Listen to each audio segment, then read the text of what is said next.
It's early 1943 on an island called Peenemünde off Germany's Baltic coast.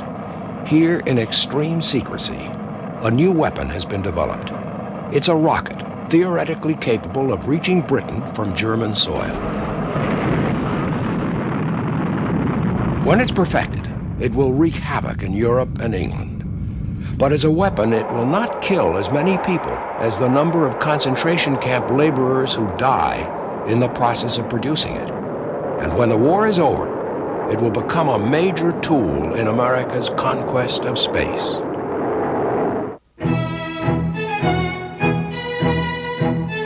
The Smithsonian Institution's National Air and Space Museum is the most visited museum in the world.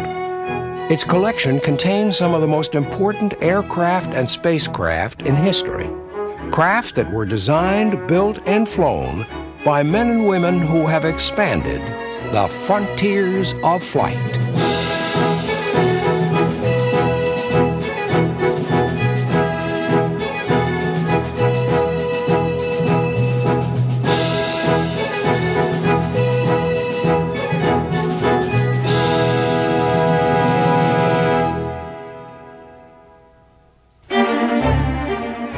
On March 16, 1926, in Massachusetts, Dr. Robert Hutchings Goddard launched the world's first liquid-propelled rocket.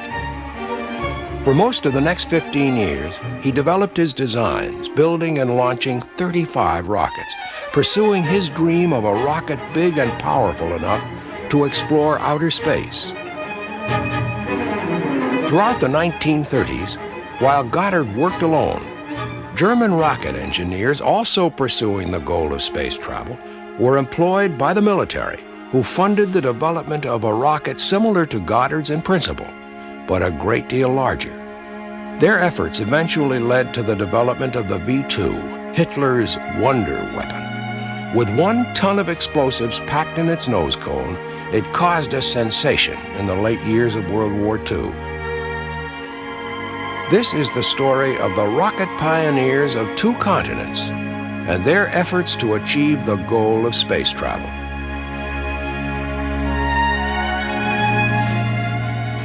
In the late 1920s, experimenters in America and Europe investigated uses for solid fuel rocket power.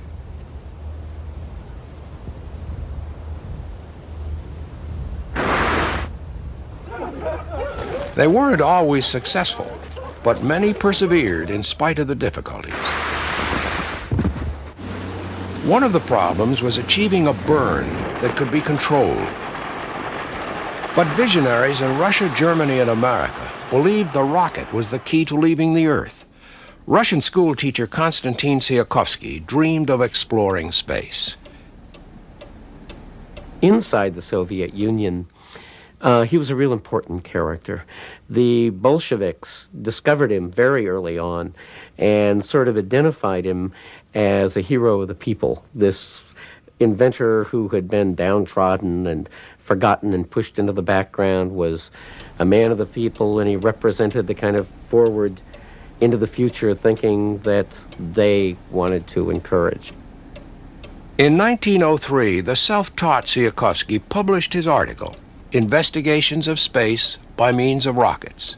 20 years later in Germany, the work of another rocket visionary, Dr. Hermann Oberth, was published. It was a book called The Rocket into Planetary Space.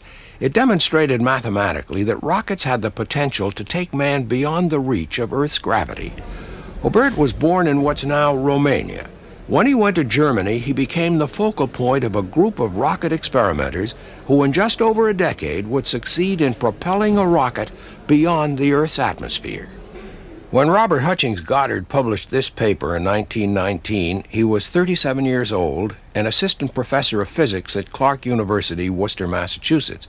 As a boy, he had thought about space travel, and in a graduation speech, he told his classmates, "The dream of yesterday is the reality of tomorrow." They were literal visionaries. When Goddard was 16 years old, his father asked him to go out into the backyard of the house in Worcester, Massachusetts, and trim the top branches in a cherry tree. And he'd been reading War of the Worlds, H.G. Wells' novel that had been serialized in the Boston Post. And he got up on the top of the tree, and essentially he had a vision. He says he could imagine what it would be like if a spacecraft would come down and land in the meadow at his feet. And he says he could imagine the object swinging around that was powered by centrifugal force. And he says, when I climbed down from that cherry tree, I was never the same after that. In 1919, a few of Goddard's ideas on space reached the press, and he was seen as an eccentric scientist. He realized that liquid fuels could be controlled for sustained power and wrestled with the problems of combining gasoline and liquid oxygen. He searched for a metal that could stand extreme temperatures, and he experimented with ways to ignite the propellants without causing an explosion. Goddard was forced to move his experiments to Aunt Effie Ward's farm outside Worcester. There had been complaints about the noise. In 1926, he bought his wife Esther a movie camera to film his flights. It was hand-wound and only ran for 7 seconds. When his liquid-fueled rocket rose 41 feet on March 16th, the camera ran out. Esther missed recording the world's first successful liquid-fueled rocket flight. By 1926, Goddard had been receiving small grants from the Smithsonian Institution for 9 years. He wanted to build a rocket that would carry 20 times more propellant than the earlier one. The Smithsonian wanted impressive results.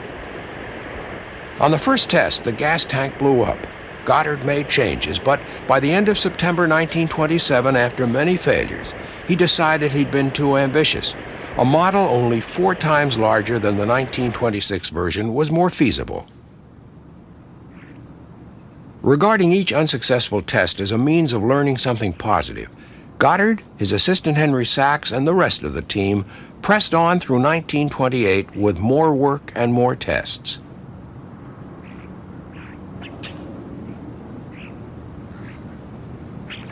They were working to try and improve combustion, and through the summer achieved some encouraging results.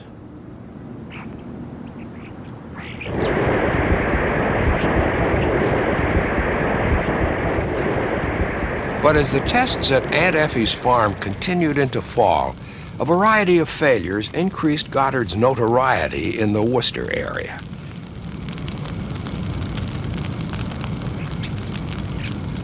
It was highly experimental work. No one really knew what would happen next.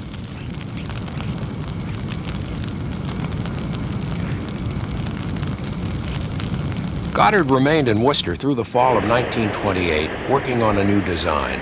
As in one of his earlier models, the combustion chamber and nozzle were at the top with the gasoline tanks. The 2 liquid oxygen tanks were below at the sides. It was called the hoop skirt model, and in this test on October 20th, the hoop caught on the launching tower.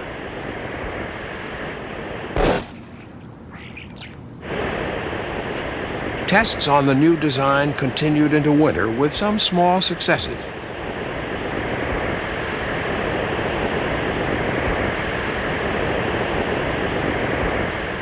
Goddard and his assistants spent the day after Christmas fighting yet another fire in Aunt Effie's pasture.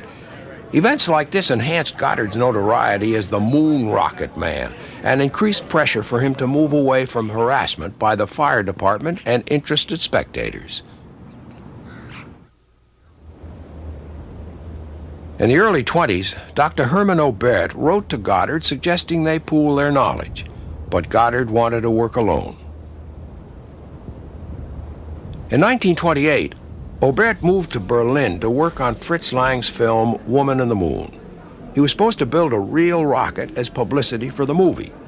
There were technical problems and difficulties with government officials about a location for the flight. The project was abandoned. But Aubert's involvement in German rocketry was by no means over. He was elected president of the Society for Space Travel. The society was formed in 1927 to raise money and support for rocketry. Aubert's vision impressed many young Germans. Aubert talked about space stations. Robert came out of a family of a medical doctor. His dad was a medical doctor, so he worried about the effects of rocketry on the human body. He worried about zero gravity once you are in orbit, and he clearly recognized that under that condition you are under zero gravity. Many people did not believe it. Many people did not agree with him. While working on Fritz Lang's movie, Aubert employed Rudolf Nabel as his assistant. Nabel was an engineering graduate and ex-fighter pilot with a talent for self-promotion. He was a rocket enthusiast whose real contribution to the Society for Space Travel was in securing an inexpensive lease on an old ammunition dump at Reinickendorf, on the northern outskirts of Berlin. It became known as the Raketen-Flugplatz, or Rocket Aerodrome, and for a time was the focal point for rocket enthusiasts in the Berlin area. One of the people who came there regularly in 1930 was a teenager called Werner von Braun. He was one of the youngest members of the group, but within 2 years would control its destiny.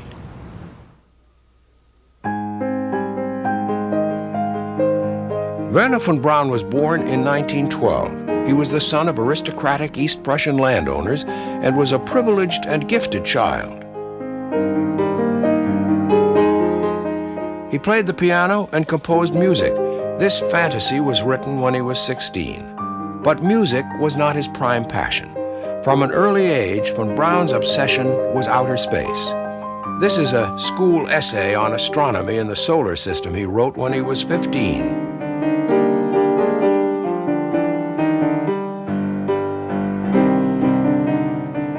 He wrote another that includes a cutaway design for a rocket-powered spaceship. He wanted space travel, he wanted to build rockets, and he did that already as a boy. He was 12 years old, and that was all along, and he wanted to put a station in orbit and go to the moon. On July 25, 1930, Robert and Esther Goddard arrived in New Mexico after a 10-day drive across the United States. Their move was made possible by a grant from Daniel Guggenheim. Charles Lindbergh, an admirer of Goddard's work, convinced Guggenheim to give Goddard $25,000 a year for the next 2 years.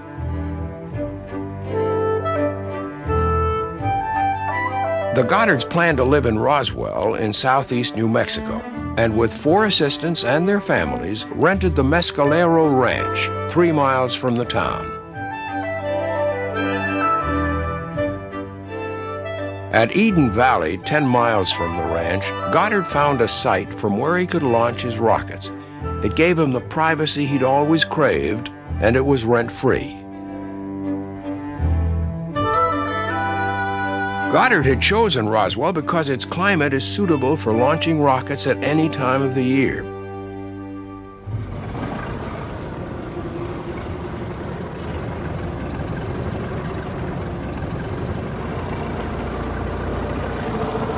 The old windmill he'd used as a launching tower back in Massachusetts had been brought to New Mexico, and soon its 60 feet rose above the Eden Valley prairie.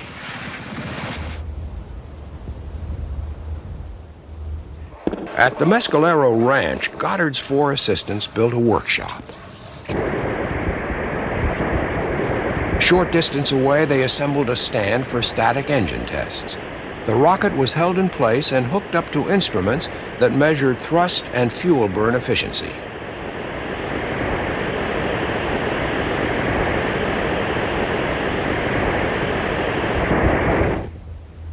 When Dr. Goddard was convinced that all the rocket parts were working properly, it was taken to the launch site and placed in the tower.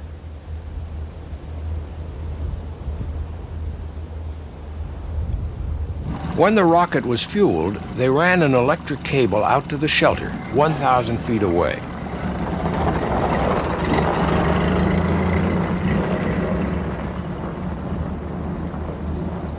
After a final check, the remaining crew members and the doctor himself made the best speed they could to the waiting automobile.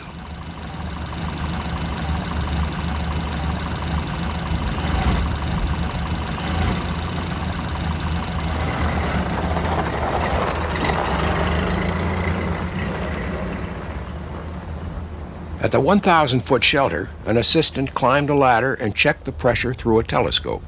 Then, while the doctor watched through binoculars, the rocket was fired.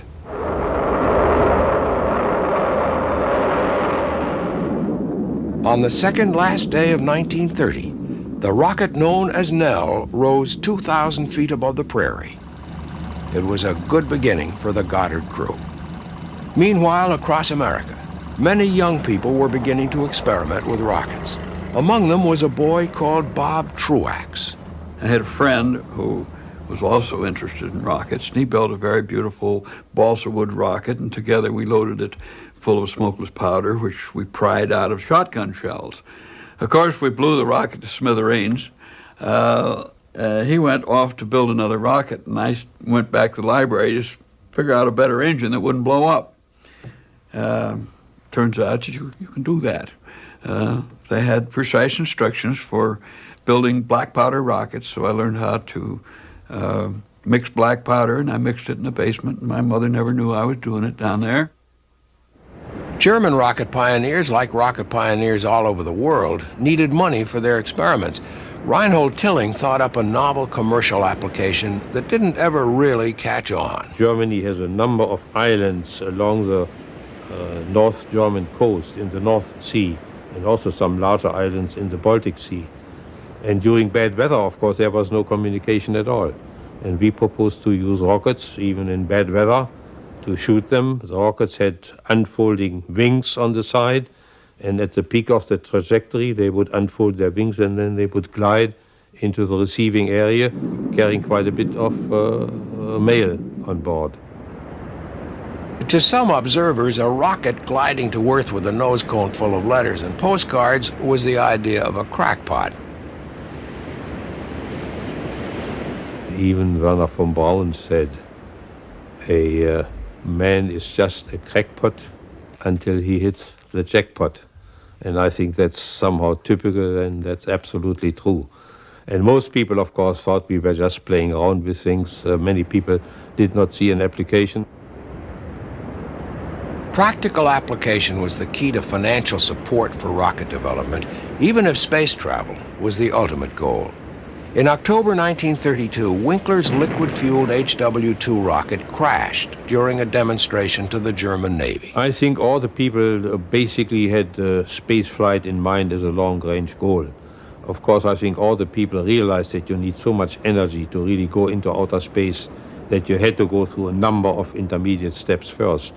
And I think that was the main reason that we pushed postal rocketry. We saw a revenue source in that area, and that was, of course, always our big problem. How do you fund? How do you pay for all these things? The German Army Weapons Department offered one answer to that question. Rockets were a potential alternative to heavy artillery, which was reaching its limits in range and payload.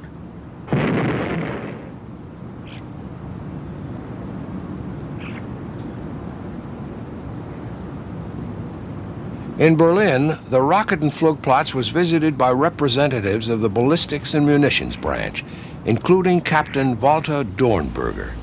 By 1932, they had established an experimental rocket station at Kummersdorf, south of Berlin. He was a doctor engineer.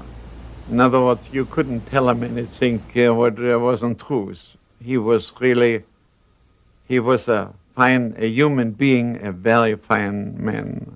And he really was nice to everybody, especially the older people. He knew them for so many years.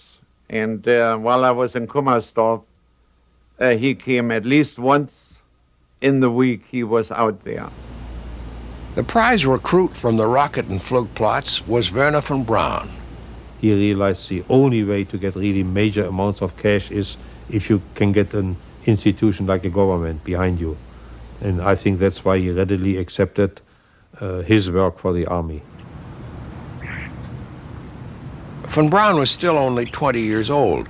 He was appointed as Dornberger's technical assistant and sent to Berlin University to gain his doctorate in physics. Well, some people agreed with von Braun, and some people, together with von Braun, after he was the first employee working for the German army, he got some other people over. But a number of other people thought, and they probably deducted already, that they really wanted to use a rocket for military purposes. And some people did not go along with it, and some people did not join von Braun in Kummersdorf for that reason. By this time in America, a number of groups were forming to experiment with rockets. In New York, attempts were made to fly this rocket airplane, but other more visionary organizations, like the American Rocket Society, set their sights on space travel. And all the while, boys like Bob Truax continued their own personal experiments. I finally graduated from black powder to smokeless powder because I found that at the University of California, the Extension Division would clean out their old movies. In those days, the movies were based on nitrate film, which is basically smokeless powder. And I could go into the garbage cans out and back and get the reels and reels and reels of old nitrate movie film, which made a marvelous rocket propellant. In September 1934, Robert Goddard returned to Roswell after an absence of more than 2 years. The Depression had forced Harry Guggenheim to terminate Goddard's funding in 1932, but he'd just been given a new grant of $18,000 for 1 year of successful full-flight demonstration. The launch tower was updated, and Goddard continued his experiments with gyroscopic control. Here he demonstrates a gyroscope by using a handheld bicycle wheel and a swiveling seat. His objective was to develop a control system for his new A series of rockets that would keep them heading straight up until fuel was exhausted. A gyroscopic stabilizer was designed to fit the rockets. The rocket also used nitrogen gas pressure to operate vanes installed in the path of the rocket exhaust. The flight of March 8, 1935, used the pendulum stabilizer and a fully streamlined casing. The gyro stabilizer had been damaged in an unsuccessful flight in February and was being repaired.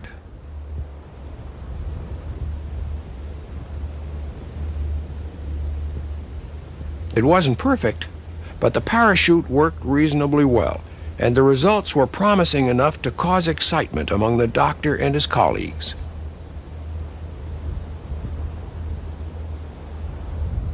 After 2 years without funding and a current agreement for only 1 year, Goddard was well aware of the need to impress his benefactors with evidence of progress.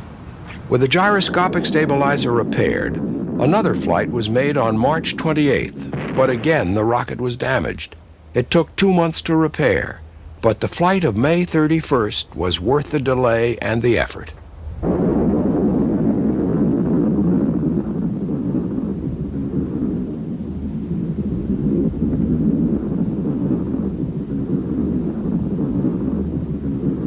Controlled by the stabilizer, the rocket rose straight up to 7,500 feet. In July, another flight was made to an altitude of 6,600 feet. Goddard had a reputation for being secretive about his work.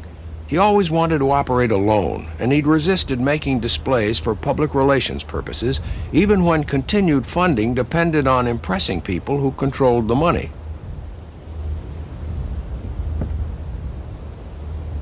But after the successful flights of May and July, he had the opportunity to put on a show for his benefactors. He invited Charles Lindbergh and Harry Guggenheim to visit Mescalero Ranch. He prepared 2 rockets for the demonstrations.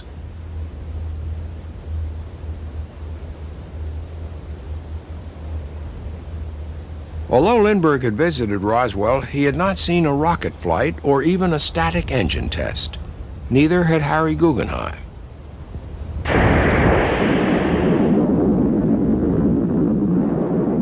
Unfortunately, that was the way it was to remain. Lindbergh and Guggenheim arrived in Roswell in September. Neither of the 2 rockets prepared by Goddard worked. Lindbergh and Guggenheim were sympathetic, but they left Roswell without seeing any tangible evidence of Goddard's progress.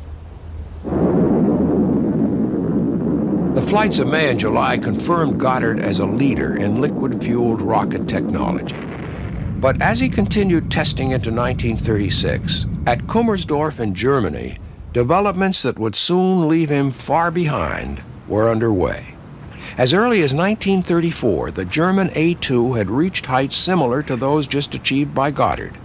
Now a new super rocket, the A-4, was being planned.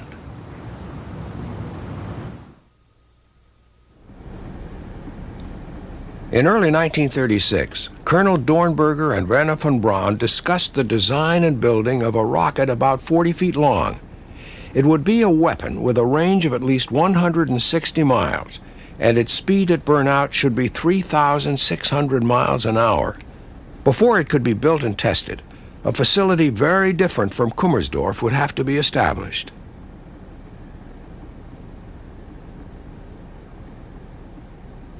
The Army saw very clearly that the tests for bigger and bigger rockets could not be continued in Kummersdorf. So they were really looking for an area, for a launching area, which firstly was isolated, so that no large amount of people were living close by. And von Braun saw also from the beginning that you really should have a launch site at a major body of water, so that you can launch your rocket over water, where normally not too many people are present all the time. And he also wanted to have it along the coast, so that from the coast you could observe your trajectory by theodolites, by photographic equipment. And that was the basic reason for the selection of Peenemünde. Peenemünde is located on an island, the island of Usedom. The Peene River separates the island of Usedom from the mainland. And there was a harbor available, so you could, with relatively heavy equipment, get into the area. To develop the A-4, as the rocket was initially called, von Braun convinced some old friends and many talented newcomers to join him. Klaus Riedel, his wife Babs, and the brilliant young Walter Thiel and Hans Hoyte were among those who trusted von Braun's vision and leadership and moved to Peenemünde. Von Braun, he was the only one I ever met in my whole life who was a perfect man. There are a lot of times when some people had enough and we had all failures and want to quit, and he always talked them in, and that we get there where you think we should go. The A-4 was to be a highly complex piece of machinery. As a weapon, it needed to be accurate. It would have a gyroscopic guidance system in the nose cone. Just below that would be the liquid oxygen tank. Unlike Goddard's rockets, which used gasoline, the A-4 would use ethyl alcohol. The key to this rocket would be the turbo pump, which would feed a steady stream of propellants into the combustion chamber, producing a thrust of more than 50,000 pounds.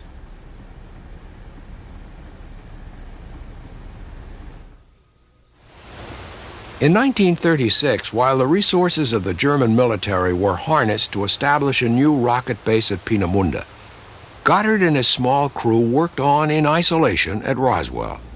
Goddard was beginning what he called his L series of experiments. So far, he'd used nitrogen gas to pressure feed fuel into the combustion chamber. Now he was developing a much larger rocket. A proportionally larger nitrogen gas tank would be too heavy. But if he used liquid nitrogen instead of the gas, he could install a smaller and lighter tank. By now, Goddard had been coming to Roswell for 6 years. Roswell knew of a fellow out there shooting rockets, but some thought he was going to hit the moon, or, didn't think too highly of it. But others could see, he was trying to develop a power plant to do this thing, go planets or whatever. Goddard remained secretive about his work, but while the Roswell townsfolk might gossip, they didn't pry. For their part, Goddard and his wife Esther had some involvement in the affairs of the town. They were both involved in the community affairs, like he was with, was it Kiwanis? I think so, and went to church occasionally, but he could get wrapped up in his work, and the rest of it didn't matter too much. So he took the bumps along with the good stuff. Had to, because he had a lot of bumps. Yeah. Young Bob Truax had heard of Goddard's work and was curious about his progress. I wrote him a number of letters, got nothing but form replies, and I read everything that was in the library on his experiments, which I found very annoying because they had no figures in them. I said, what kind of performance is he getting? I don't know. He wouldn't tell anybody. But they were very readable and had some nice pictures in them, so. The L-series tests did not begin well. The combustion chambers kept burning through, and attempts to use 4 small motors instead of 1 large one failed. Goddard reduced the diameter of the rocket, and in the spring of 1937 had several successful flights, including one to a height of almost 9,000 feet, his best result yet.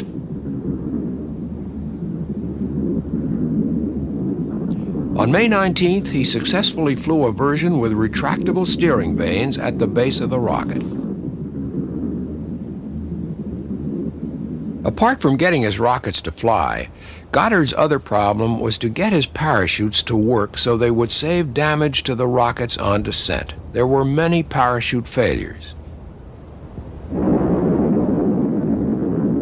Charles Lindbergh now suggested that Goddard contact the National Aeronautic Association to have representatives come to Roswell and verify his successes. Goddard reluctantly agreed. 3 military observers were appointed, but on the day in June 1938 when the first demonstration flight was planned, a tornado struck Eden Valley and severely damaged the launch tower. Within 2 months, repairs were made, and a flight to 6,500 feet was officially observed and recorded. By this time, Bob Truax had moved to Annapolis, Maryland as a midshipman trainee at the Naval Academy. He pressured the officers to allow him to experiment with rockets. When they first made a decision to give me permission, Captain Cox, who commanded the station, had gotten all the heads of departments together, and I had to give them a briefing on what I intended to do. They asked me a lot of questions. Well, it's going to blow up. No, I said, it won't blow up. Now, this is made of nickel steel, and it's a ½ inch thick, and it's the stress level on that is so and so and so and so. And I had the facts and figures at hand. And then the head of the internal combustion engine laboratory, he said, well, rockets are no good anyway, because they won't work out in space. There's nothing to push against. Well, I had him there. There I really had him, because that's a very popular misconception, but dead wrong. And I said, well, no, wait a minute. This works on Newton's second law of motion, action equals reaction, conservation of momentum, and so on. You create momentum in this direction, you're going to get momentum in that. And at this point, the Captain Cox began to chuckle. And he said, well, fellas, what do you say we give him a crack at it? And they gave me an assistant, and they gave me some money so I could draw materials and this sort of thing. And I realized rather early on you weren't going to design a rocket, build it, and fly it all in one stage. So I built a combustion chamber, nozzle combination, and a stand on which to test it. When he graduated in 1939, Truax was asked to meet with one of the officers. He thought he knew what it was about and went prepared. He said, tell me, could you make a rocket that would help a heavily loaded seaplane off the water? And I said, well, I just happen to have a little analysis of this in my hip pocket. And I said, well, now, if we had about so much propellant and so much, we could get about so much extra payload and so on. Great. In fact, I had a drawing of a rocket that would do that. He said, go out to the fleet. He says, write us a letter. And he told me basically what to say. And we'll use this as a vehicle to get you ordered back to duty here. Robert Goddard faced a problem that Von Braun had been working on since 1935. In a really large rocket, pressure-feeding fuel is not a good option. Pressure tanks that are strong enough are too heavy. You need an effective fuel pump. From 1938 to 1940, Goddard worked to develop a turbo pump for a new large rocket. Goddard began testing the turbo pump for his P-series rockets in early 1939. The mixture of liquid oxygen and gasoline could give spectacular results.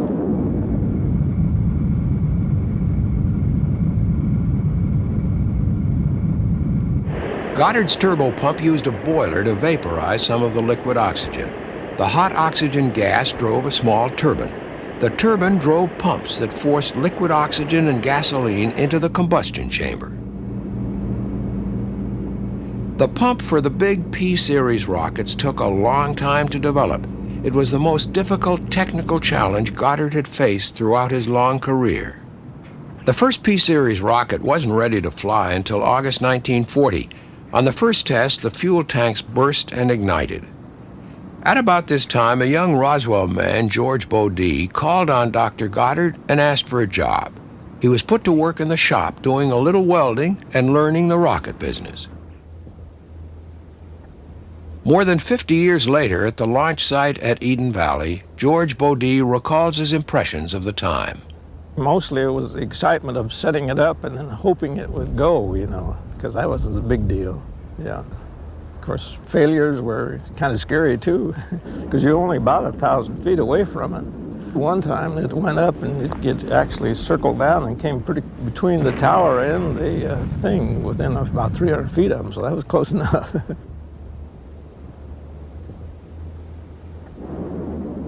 It fired up normally, and then it started up in the tower, but then it hung up for some reason. I don't know whether when the catches didn't let loose, and then after it ran a little bit, why one of the pumps blew up, I think. Of course, then they'd wait a little bit, and then we'd run up and throw sand on it or something like that. But with liquid oxygen, you had to be pretty careful because it was pretty explosive, you know. In April 1941, Bob Truax returned from 2 years at sea. He put together facilities and staff to develop a rocket-assisted takeoff system for the Navy's consolidated PBY Catalina flying boats. Truax was not the only American working on JATO, as the assisted takeoff system was called. Dr. Theodore von Karman and his Jet Propulsion Laboratory staff at Caltech were successfully testing a solid-fuel JATO. While Bob Truax was still at the Navy's Bureau of Aeronautics setting up the Annapolis JATO research facility, Dr. Robert Goddard came to see him. He came in and he told me that the Guggenheims were encouraging him to offer his services to the government. And I told him that as far as I had been able to ascertain, the only interest within the government was for assisted takeoff. I think I'm the guy that many people say turned him down. To my knowledge, he wasn't turned down, certainly not in my department, and he wasn't laughed at, and he wasn't sent away. Well, he was sent away empty-handed, but definitely told that in this one area, at least, we had an interest and give us a proposal. By December 1941, Goddard was running JATO units in the test stand at Roswell. It was the first time Goddard needed to consider the safety of a pilot. Just days after his first successful test, Japan bombed Pearl Harbor, and America entered World War II. By July 1942, Goddard was living on the Chesapeake Bay and working at Annapolis full-time on his JATO system. In essence, through the war, we worked pretty much, well, we worked side by side. I don't know, as you'd say, we worked together. We were in some sense, competitors. Meanwhile, Germany had been at war in Europe for more than 2 years. Work on the turbopump and the motor for the A-4 rocket was advancing. They were many times larger than the pump and motor for Dr. Goddard's P-series, and had the potential to power a spectacular weapon. They generated a very active combustion. So the combustion efficiency of the total A4 engine, the 25.4-ton unit, was quite a bit better than the individual element. And that was an automatic benefit we really hadn't counted on, but that really helped in order to finally meet the military specifications for the A4. Germany has no gasoline, so it was not reasonable to plan for the use of gasoline for the military vehicles. And therefore, von Braun, after studies, came up with the idea to use ethyl alcohol. In Germany, we used potatoes because potatoes were grown plentifully, particularly in the Polish region, and therefore it was no big problem to get ethyl alcohol. The A4's directional control system used vanes operating in the rocket exhaust.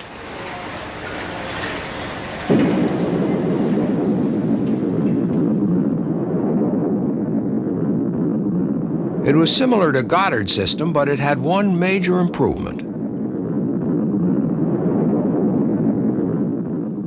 In some versions, the rocket could be cut off from the ground using the best radio technology available to the Germans at the time. By June 1942, the A4 rocket was ready for testing at Peenemünde. It was set up in the main test stand 7. The engine had been proven in static firings. Now many of the people who had first become involved in rocketry back at the Rocket and Flugplatz 12 years before waited for a momentous event. The A4 rocket had enough power to fly to the edge of the Earth's atmosphere.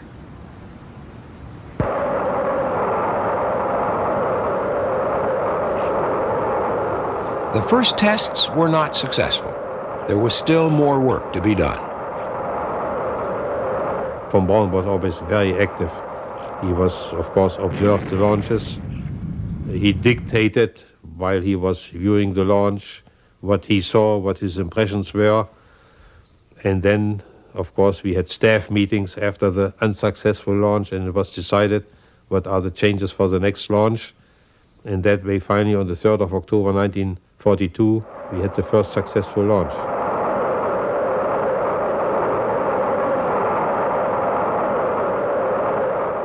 Because the V2 had a thrust which was about twice the weight of the V2.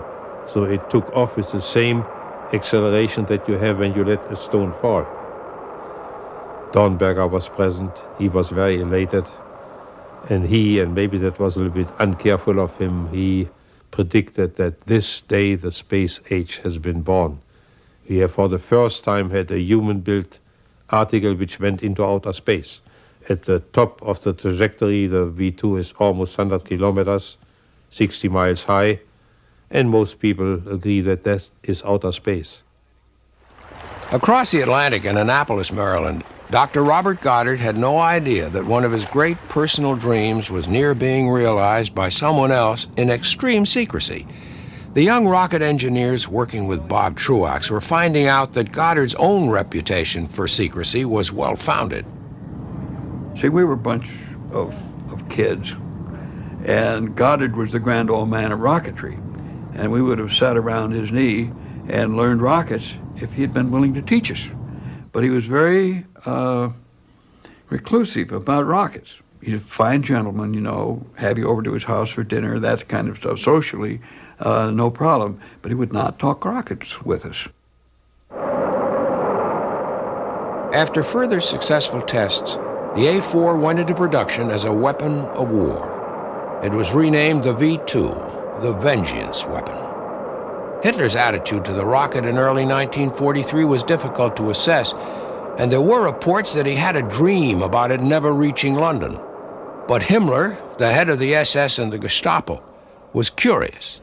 In 1943, he visited Peenemünde and inspected the facility with apparent interest. Of course, von Braun's basic idea was always spaceflight, and you may have heard that he once was even jailed for that after the SS tried to get into the picture, and they finally took over the actual production of the V2, as it was called at that time.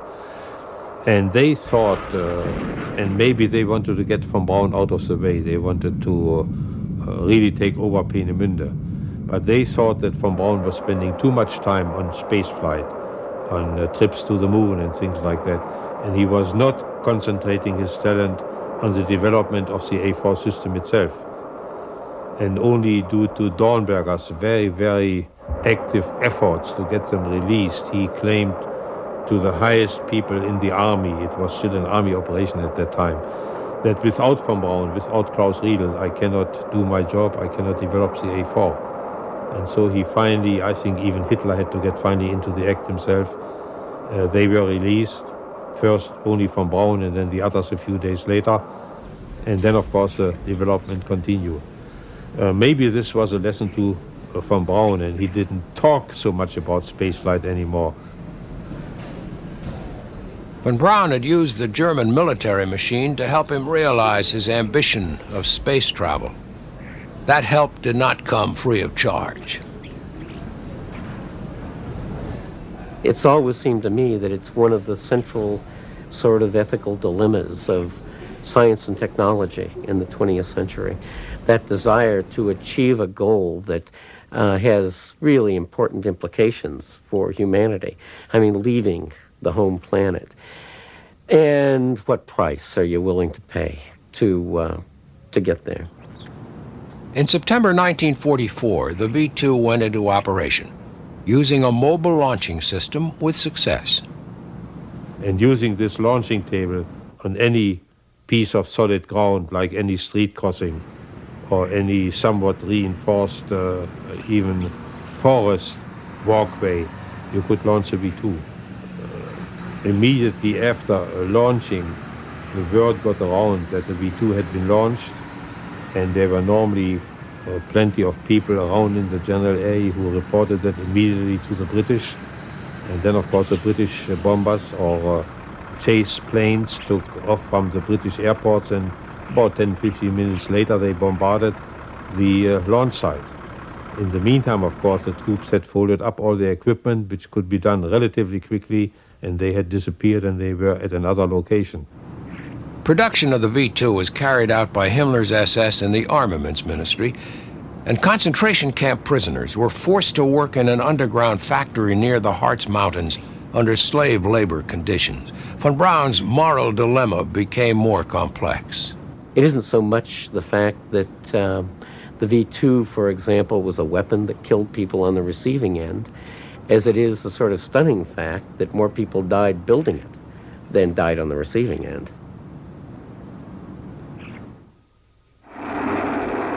In Annapolis in the fall of 1942, Goddard's JATO experiments were in trouble.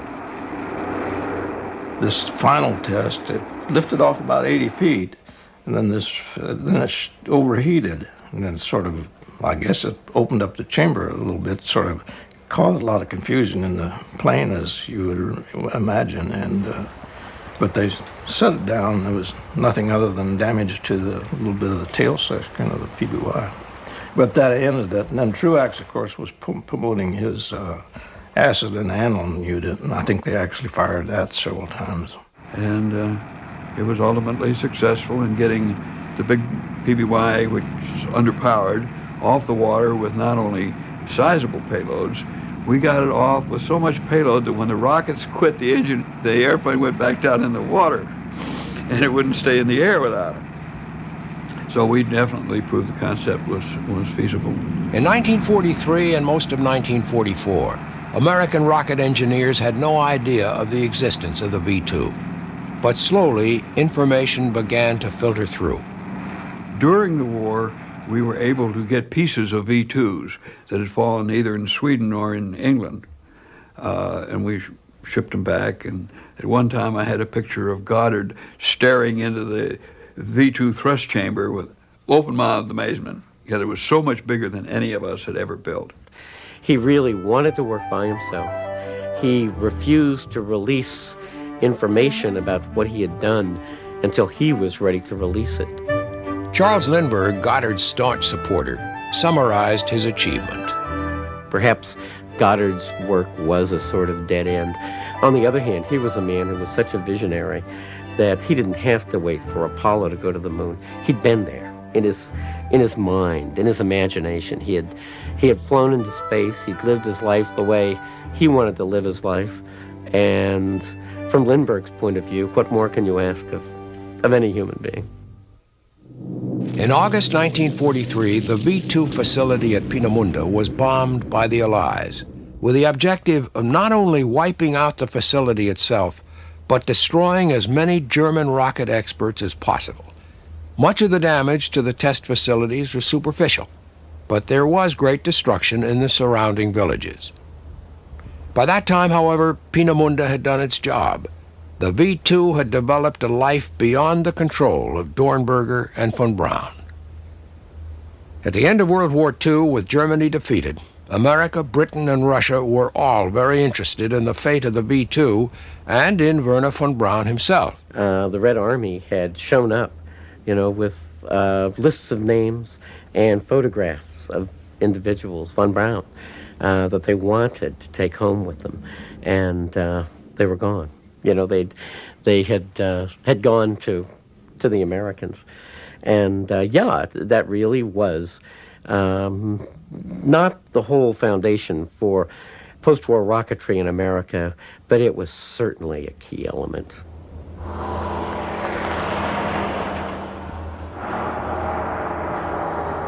After the war, captured German V-2 rockets found new homes in Texas and New Mexico. So did Wernher von Braun, and more than 100 German rocket scientists who had worked on the V-2 program.